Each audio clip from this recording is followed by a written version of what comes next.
Elaine joined the Times in 1984, where she has held a number of posts, including Paris Bureau Chief, United Nations Bureau Chief, Central Intelligence Agency Correspondent, Culture Correspondent, and Chief Diplomatic Correspondent, the first woman ever to hold that post. So she really doesn't need this job. She's been traveling to Iran since 1979, when she was on the plane with Ayatollah Khomeini when he returned from exile to make his revolution. She flew to Iran the day American diplomats were taken hostage in 1979 and was there for 2 months. She witnessed on the battlefield the effects of the use of chemical weapons by Iraq during the Iran-Iraq War in the 1980s and has traveled extensively to every part of Iran. Elaine joined the Times in 1984. So, without further ado, I'll turn it over to you, Elaine. Well, thank you so much. Can everyone hear me? Yeah.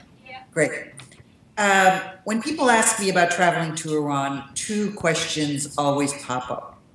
Aren't you scared as an American? And do you have to wear that awful long black veil? The answers are no and no.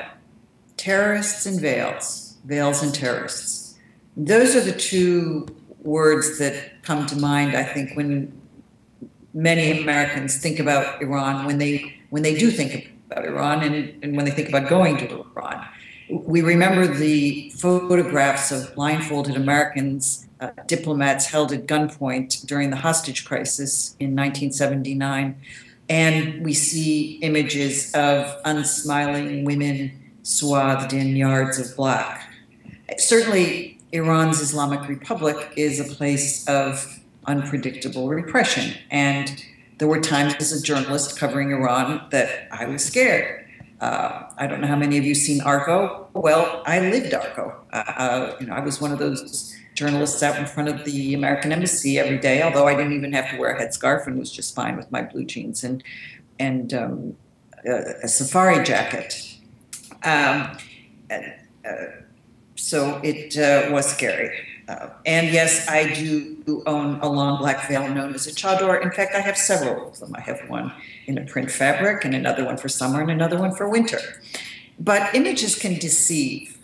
No other country that I've visited in my years as a journalist has seduced me and frustrated me as much as Iran has. It's one of the most exciting places in the world because you can always turn around a corner and discover something new and an extraordinary surprise, even poetry and even magic. Iran's a contradiction, which makes it very complicated to understand. It's an ancient culture, it's a traditional society, and it's a theocracy struggling to enter the 21st century. It was 35 years ago that clerics toppled a monarchy in the name of Islam, and there is still a great battle raging, not for control of territory, but for the soul of a nation. To use another metaphor, I sort of talk about Iran sometimes as a daring laboratory where you've got 2 volatile chemicals, Islam and democracy. And the Iranians are trying to find the proper balance, whether it's in politics, in the press, in the bazaars, in the mosques, in the parliament, in universities, in private homes. Sometimes I like to say that some of the most heated discussions I have ever had with Iranians have been with Iranian women in beauty parlors.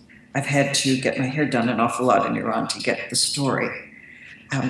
As a visitor, you get used to the contradictions. A woman shouldn't shake the hand of an Iranian man, who's not, unless that person's a close family member, but a visitor might find herself embraced, a female visitor might find herself embraced by an Iranian woman clothed in black and kissed on both cheeks. American sanctions mean that all transactions are supposed to take place in cash, but sometimes you might find yourself in a hidden part of the bazaar in Isfahan, and the merchant there will say he really prefers that you pay with a credit card or a dollar check.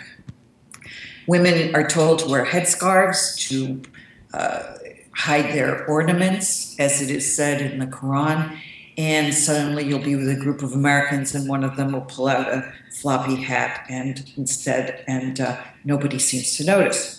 So over the years, I've come up with my own set of rules on how to deal with Iran, and I thought I might share a few of them with you.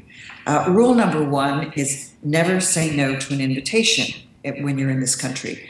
Iranians operate in two worlds, and the public and the private. And just about everything meaningful that happens in Iran happens behind closed doors. I hate to say this, but the best meals that you can find in Iran are not in restaurants, but they're in private homes. But if we're lucky on one of these trips, we'll find ourselves in a hotel, and there might be a wedding going on in one of the reception rooms, and we can just kind of sneak in and eat and dance and drink Islamic beer, of course. Rule number two, almost anything can be negotiated. The Islamic Republic is a fluid place of rules, but rules that are made to be broken. And what's banned one day might be permitted the next. It's often said that Iranian politicians are master chess players. It's even said that maybe chess was invented in ancient Persia. But I don't think of Iranians as chess players. I kind of think of them as jazz musicians improvising as they go along and making up the rules as they go along. Knowing how to improvise is the best way to get things done and to maneuver in the country.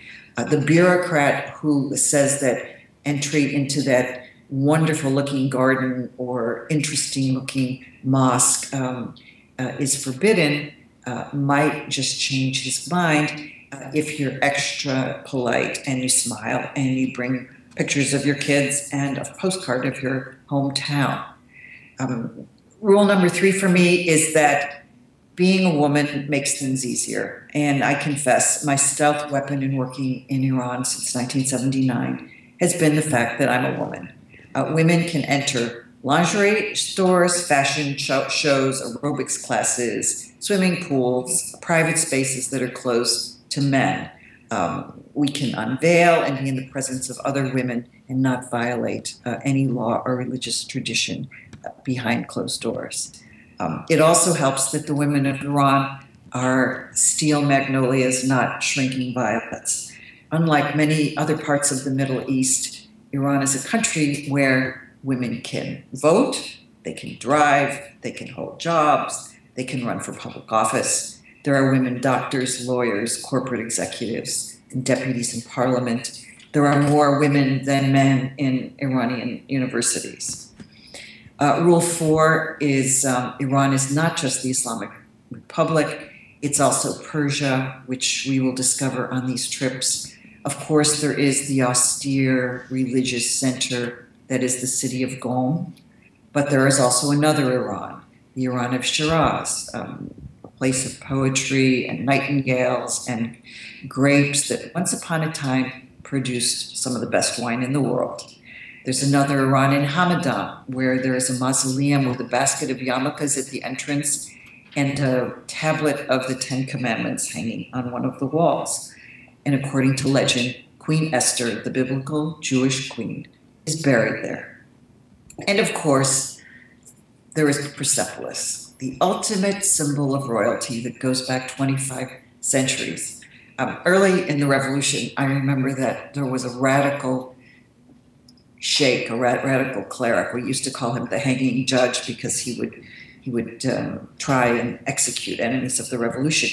And he went to Persepolis with the idea of destroying it until other more senior clerics stopped him, and it is now considered an Iranian national treasure universally. Rule five is that Iran is in the Middle East, but not entirely part of it.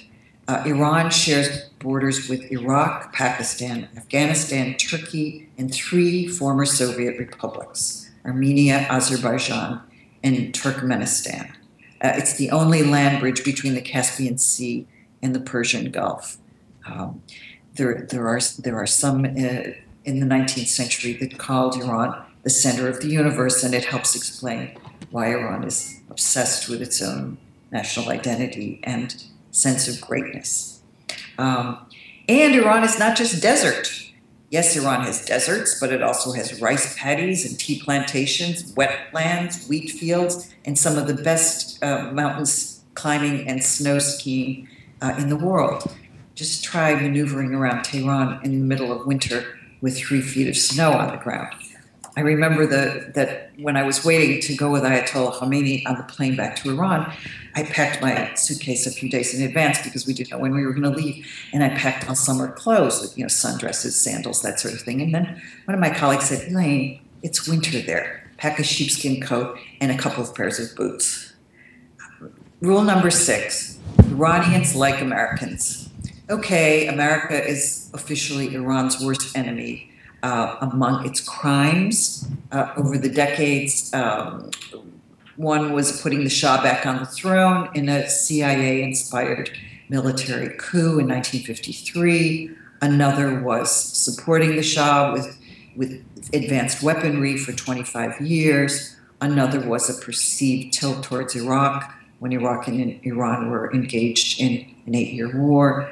And most recently, these days, imposing crippling international sanctions because of Iran's nuclear program.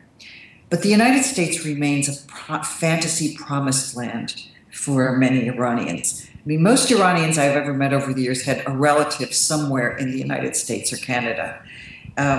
Even Iranians on very limited incomes have satellite dishes. I've even seen CNN without a satellite dish on the Persian Gulf in the city of Bushehr because it was so close to Dubai. And the first time I ever saw Fox News was in an Iranian hotel room. This is a crucial moment in the United States' relationship with Iran. The United States and Iran share an important common interest. Both are determined to roll back the pan-Islamic movement called ISIS, even though there is no joint cooperation between the United States and Iran. Iran has frozen its nuclear program and reduced its stockpile of nuclear-grade material. And we've got a cliffhanger deadline in Vienna this week.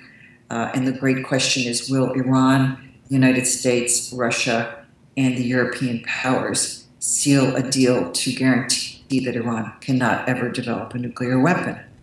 Since 1979, the United States and Iran have not had diplomatic relations. And even with a nuclear agreement, that is not likely to change. But I would argue that the presence of Americans, American tourists in Iran, means that we, the United States, have our own private American ambassadors there. Long, long time ago, Ayatollah Khomeini once said that there is no fun in Islam, but I can guarantee that we will have fun together in Iran.